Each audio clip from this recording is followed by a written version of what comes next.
I thought they were too aggressive, and I'll tell you why. They can get a pretty good pass rush with just 4 guys. But instead, they were rushing 5 and 6 guys and kept getting burned by the short crossing routes, by running backs and tight ends catching the ball on the flat, kept getting burned, but kept blitzing when Andrew Luck was on his game and was finding those receivers. Don't you think they should have ratcheted back a little bit at least? No, why? Because they were getting burned.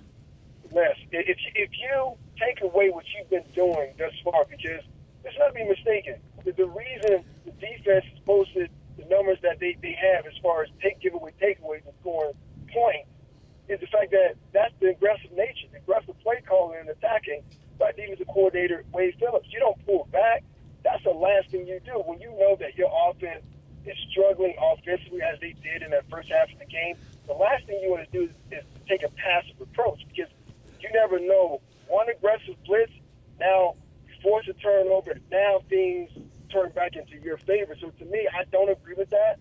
I know some people like yourself saying, listen, they were entirely too aggressive. They could not take away the crossing routes from the coach. But you got to stay aggressive. But Nick, it wasn't working.